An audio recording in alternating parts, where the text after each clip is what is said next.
सुरुवातीला आपण सन्मान करणार आहोत कृषी मंत्री माणिकराव कोकाटेजी यांच्या हस्ते सेंद्रिय कृषी भूषण राजेंद्र भट यांचा।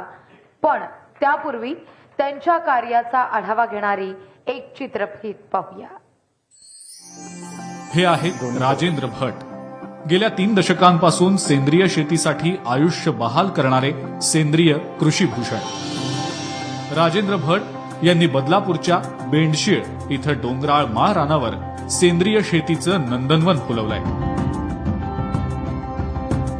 त्यात विविध अशा 187 प्रकारच्या वनस्पतींचा समावेश आहे।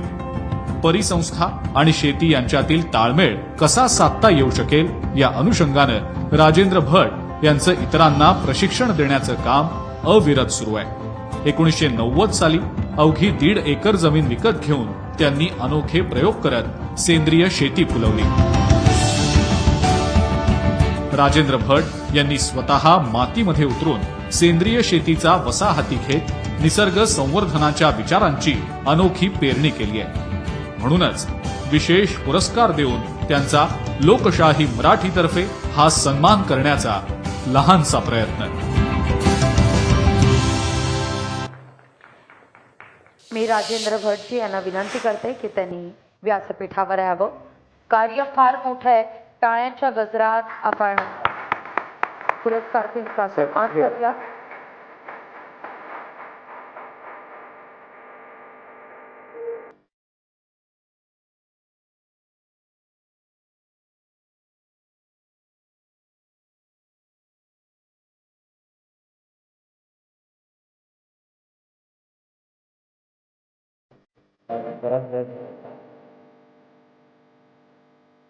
आणि यानंतर कृषी क्षेत्रातला दुसरा पुरस्कार आपण देत आहोत कोकणातील युवा शेतकरी आणि फणसाच्या विविध प्रजाती शोधून काढणाऱ्या मिथिलेश देसाई यांना। त्यांच्या कार्याचा आढावा घेणारी ही एव्ही सुरुवातीला आपण पाहूया।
अस्सलाम।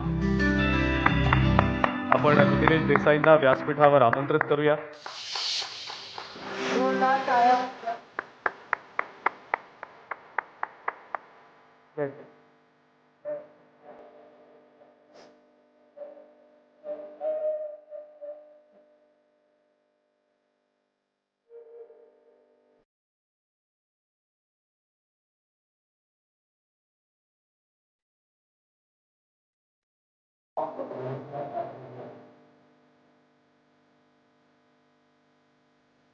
त्यानंतर आणखीन एक विशेष पुरस्कार देण्याकरता आपण आमंत्रित करूया मकरंद गुरुनाथ गिरे यांना।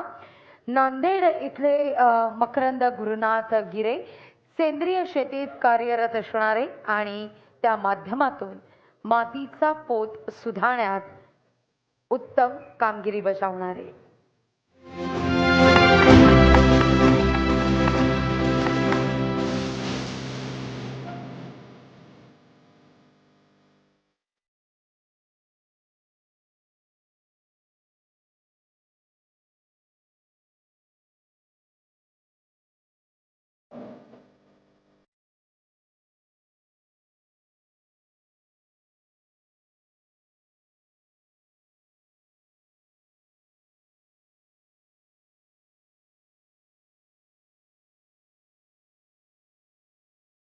धन्यवाद विशाल सर. लोकशाही मराठी ऐका, पहा, जागरूक रहा.